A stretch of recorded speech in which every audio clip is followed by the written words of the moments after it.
Faces of Carlsbad, brought to you every so often on Channel 23. We're glad to have you with us today because this is a program where you're going to meet somebody that you might know, somebody that you've never met before, but when the show is finished, you're going to be very pleased. And the next time you see this individual walking the streets of Carlsbad, you're going to say, I met that man, I've got to get his autograph. And today, I'd like you to meet a very fine gentleman, one of the closest friends I have in this city, Mr. Lee Post. Lee, welcome to the show. Well, Lee, to make you relax a little bit, we go back to your grandparents, where they were born, where they grew up, and then where your parents were born, where they grew up, and then we get to you. And this is where the excitement begins. So start us right off. All right. My grandparents, on my father's side, lived in Cuyahoga Falls, Ohio. Stop right there. I was just south of Cuyahoga Falls in Medina County in Ohio. My goodness. Go ahead, fill us in. And I never met my grandfather. My father was the youngest of 9 children. My grandfather passed away before I was born.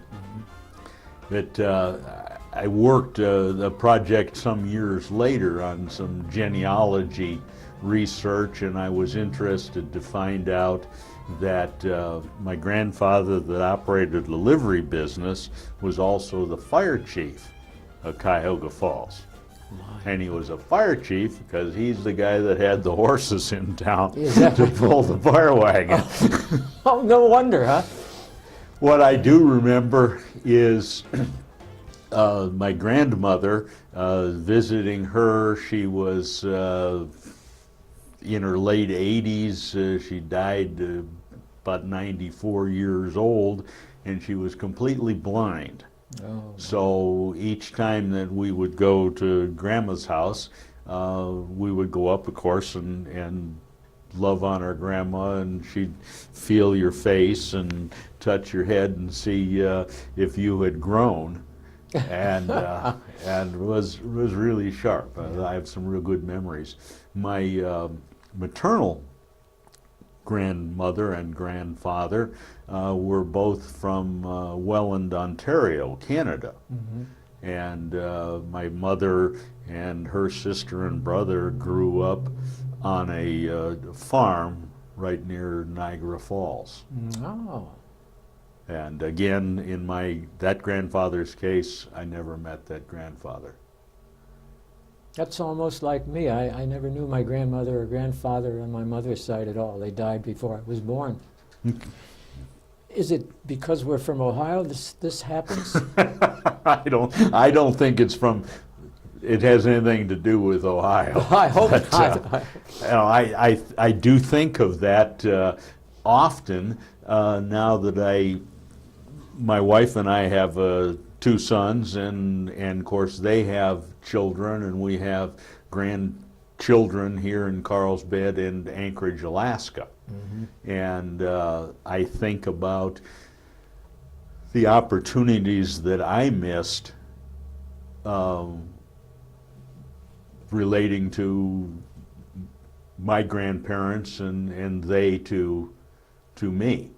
Even my father had passed away before my sons were born, so they never knew their grandfather. Oh my goodness. And Diane's father passed away before the second son was born, so neither one of them really knew him. Yeah. And I think it's been an interesting experience to me to be a grandfather and to work with my grandchildren and see them develop and prosper and their personalities change. That's wonderful. And you mentioned your wife, Diane. Yes. She was born in this area too, or? Diane and I were both born and raised between Akron and Cleveland, Ohio, in a town called Northfield. I've been to Northfield. And so we, that's where our families ended up. Mm-hmm. And as it turned out, Diane and I were high school sweethearts. Oh, that's nice. Diane and I rode the same bus to school. Wow, that's fantastic. And Northfield's a very nice small town. It was. I have some fond memories of Northfield, and when I was a young child, Northfield was probably like Carlsbad was some time ago. Right. It was before the big box stores got there, the convenience stores to replace the gas stations. I fondly remember going into the A&P Atlantic and Pacific. food store. Yeah. And it was a narrow store. And I remember these high ceilings. And instead of the store like we've got now, where you go in and pick your own produce or whatever it is you want and put in your cart, you went up to the counter and the store clerks brought you everything you needed, including big long poles to knock boxes of cereal off of the top, and of course there was no such thing as ground coffee. Yeah, right. Well, did you spend some time in Cleveland and in Akron? Really, no. By the time they were these two big cities, and people weren't as mobile as they are now, with every family has two cars and the roads are in good shape, and you think nothing of driving 3 or 4 villages over to go to the grocery store. In those days, it was a big trek to go to my grandmother's house, which was probably 25 miles away. And so I didn't have anything. My father didn't work in the cities. Diane's parents didn't work in the cities proper. So there were times when it was a special occasion to go downtown and shop at the big department stores. But we didn't have anything to do with the social activities in those areas, and I started working when I was 15 years old in a contracting business. And so I didn't have time for all of that fooling around stuff. And then when I turned, after I turned 18, I enlisted in the Navy, and after I got out of town, I just wanted to keep on going. Well, the interesting thing is that we were both born within about 20 miles of each other. Okay. That's amazing. No wonder I like you. I understand how you're great now.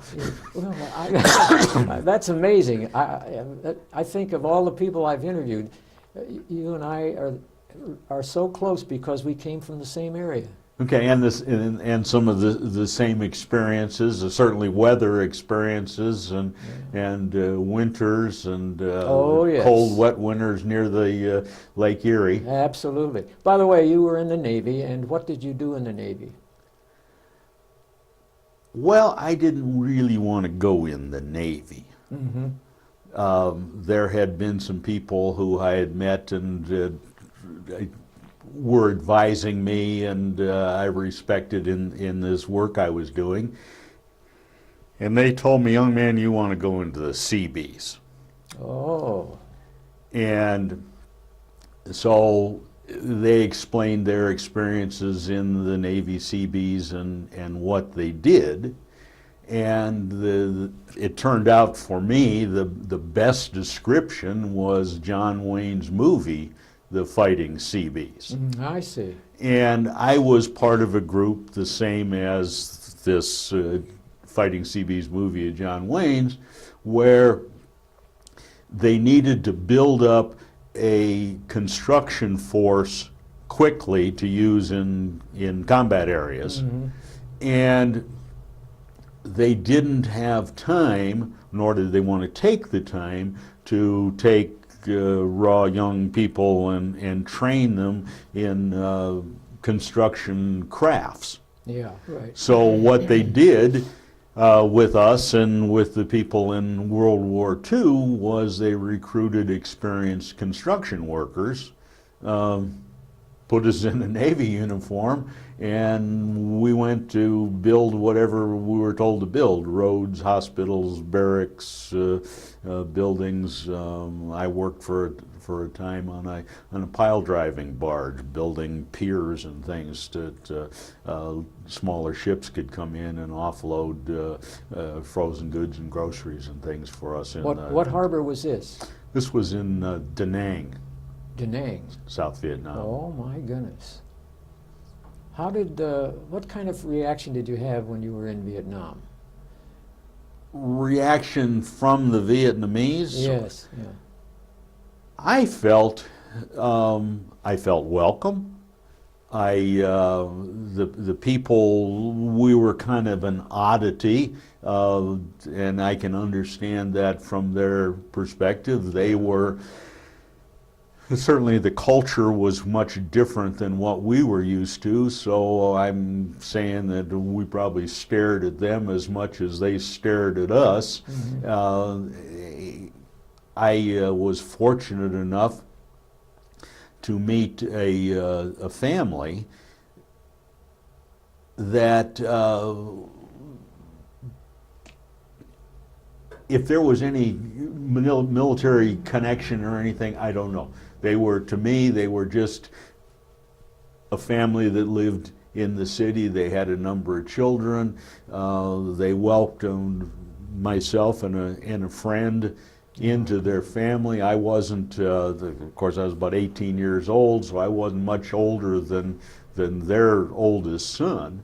And it was a welcome break to leave the military facilities and the sandbag bunkers and those kinds of things, and go and sit down at these people's table on Sundays and have dinner. Oh, that's Have a nice. Vietnamese dinner and be part of the community. The father had been a diplomat in the States in some prior years, and so he had a good grasp on English. The children spoke elementary English, so we would be able to converse it at dinner. Nice. Were you ever under fire at all from the North Vietnamese? No. No, that was... We would sometimes sit on the porch of our hut and watch the war, but wow. I was never part of it. Oh, thank goodness for that, huh? Yeah. So anyway, after you left the Navy, what did you do? Well, one of the things that I did in the Navy before going to Vietnam and later serving in Antarctica for a winter over is I went to the Navy's hard hat diving school in Washington, D.C.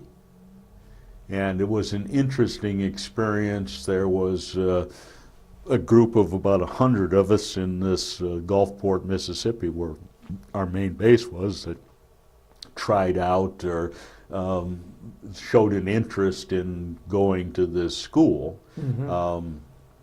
After about 10 weeks of training, there were 2 of us that went to a school class of about 40. Wow. And I think there were 27 graduates from that class. So it was interesting all the time. We was training, and before we actually went to this school, you know, we were told how tough this was going to be, how rigorous the training was going to be. And I remember being in excellent shape. Before I went to school, we were running 12 miles a day in the soft sand of the beach, and swimming in the pools with weight belts on and towels overhand, and got to this school in Washington, D.C., and I kept thinking, when's it going to start getting tough? When's the hard part going to start? Oh my gosh. And so anyhow, I successfully went through it. There was some good life lessons in the training. One of them was control of panic, of course, control of claustrophobia if you had some. Yeah. I remember in one of the earlier classes of the training, we had a big container. It was probably 20 feet in diameter and 15, 20 feet deep, and we'd entered it from one deck elevation and would climb down the ladder, and this container had portholes in it where they could look in and give us instructions and observe us. And so in the very first part of the training, there were two experiences. One was we were taking turns with the other students in being a diver and a tender. Right. And the tenders would dress the diver, and of course this big, we called it a dress, like coveralls you got into. And then of course the weight belt and the pot on the head, that was 65 pounds. And we got one guy dressed up and had his air hose and things like that you'd hold him, and somebody tapped him on the head, and that was a signal to stand up, turn you around, and back you over to this handrail, the hole in the handrail, and the ladder. And this one fella, he started down the ladder and he got in to the water a little above his waist, and came right back up, said, "Take it off, I'm done." And what happened was the weight of the water just started squeezing what we called the dress, and that was it. He was claustrophobic. And of course he was part of the 40 that didn't make it. Yeah. And then another time, in that same training phase, we dressed another diver and put the pot over his head, and you turn it a sixth of a turn, and then there's a lock. And as soon as we had done that, he started yelling, take it off, I got to tell you something." Well, at that time, we hadn't been trained to use the intercom radio, nor were we allowed to use the intercom radio. And there's a faceplate about 4 inches in front with a thumb screw on it, and we didn't have the experience just to open that up and say, "What is it you want?"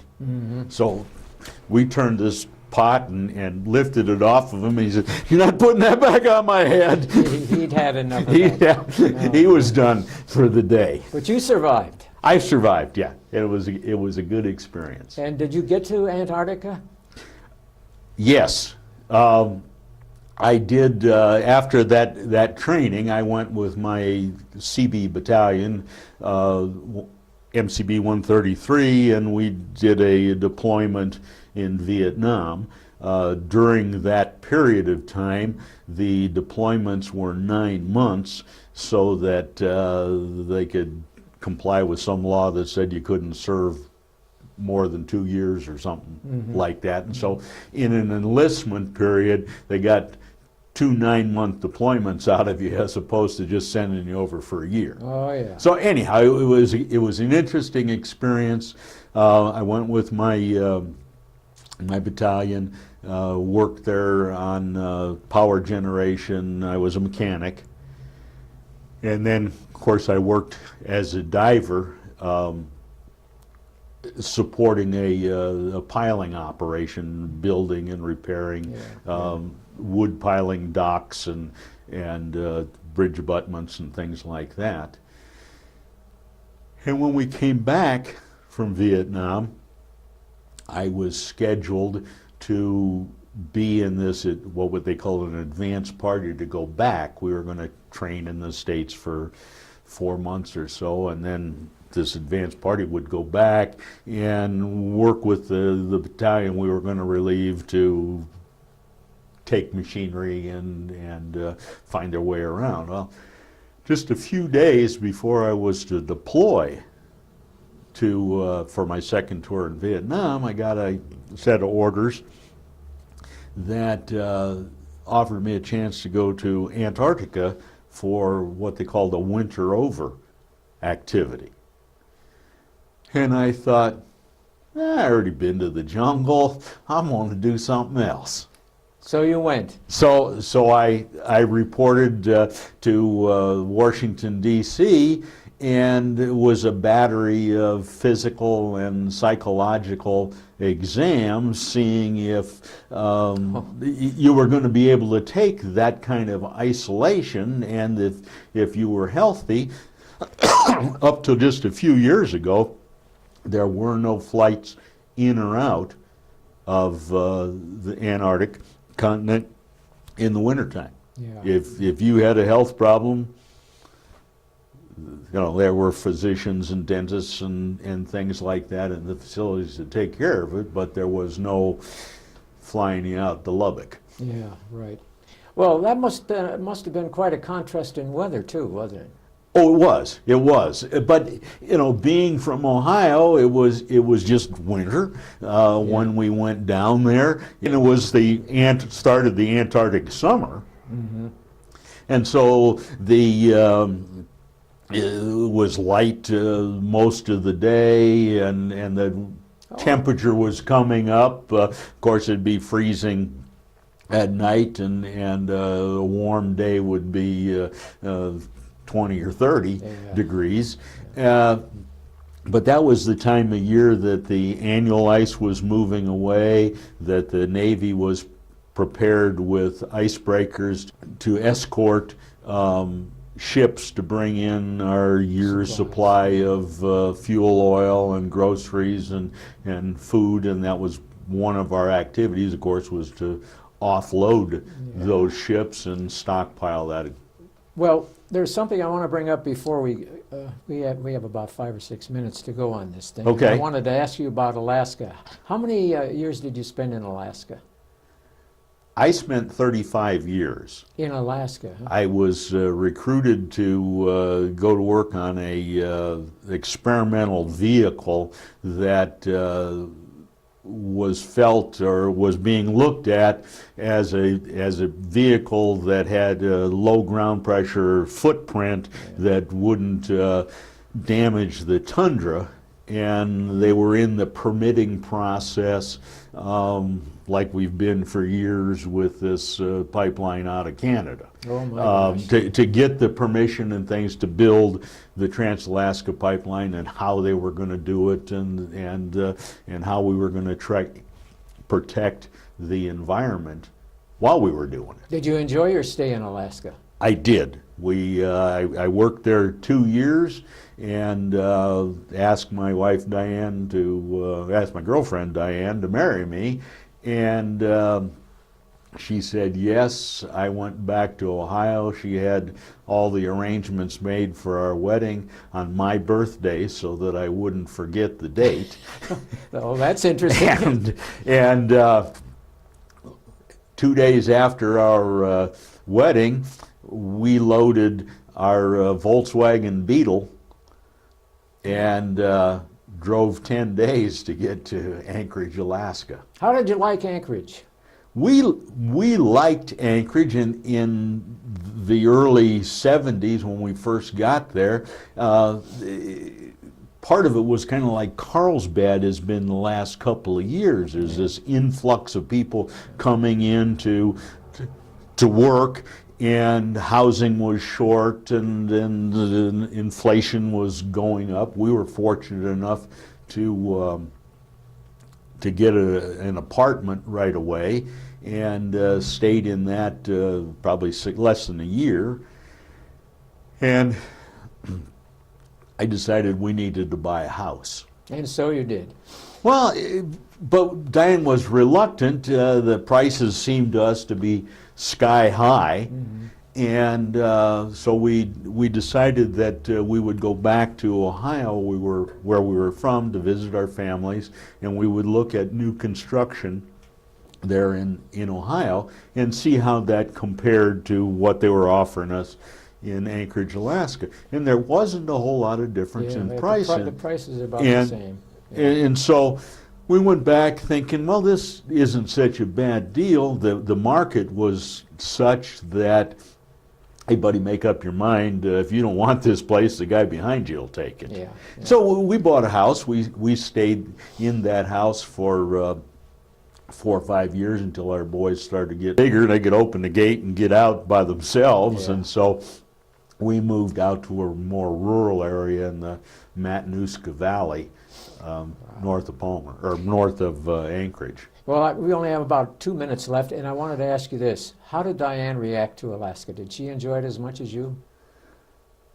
When Diane came to Alaska with me, and we got this apartment, and I was able to stay with her about a week more, and then left her there for 8 weeks. It was kind of a test like sink or swim. And Diane turned out to be a swimmer, and a good one. A good swimmer. Oh, you were one lucky man, let me tell you. And is that where she learned how to make those wonderful desserts? I think so. I think she probably didn't have anything else to do but bake. She's one of the finest bakers I've. The food is delicious, and you're a very lucky man. I am. You have a son that still works in Alaska? I have a son and his family live in Anchorage, Alaska. He works for the state corrections as a probation or a juvenile probation officer, and his wife works as an environmental tech for Alaska Pipeline Service Company. Wow. So your other son is here in Carlsbad? Well, we have and that's what brought us here. We would come occasionally to visit holidays and things like that. And visiting this son here and his wife that he met and married here in Carlsbad. And one day Diane said, how many more winters are we going to stay here? And I said, well, you don't have to stay another one if you don't want to. And she got on an airplane, came to Carlsbad. That's quite a woman. That's so quite a lady. we talked and eventually decided, well, it was time we would list our home, and we listed it. I bought one of the big steel 40-foot containers, and we loaded it up and had it sent on a barge to Tacoma, Washington, and they trucked it down here, and we had a house bought over on Alameda Street before the container got here. And you've lived happily ever after. And we have, and we love Carlsbad. Well, Lee, I want to thank you. This has been a very enjoyable trip that I've taken today. Okay. From Ohio to Vietnam to Alaska. Oh, my gosh. Well, anyway, I want to thank you for being our guest today. You've been terrific. All right, thank you, Bob. I know what Guy Lutman's going to say. He said, that guy's got a wonderful voice. We've got to get him on radio. Okay? So anyway, all right, I want to thank you so much for being our guest. And on behalf of Channel 23, ladies and gentlemen, all I can say is goodbye and good luck.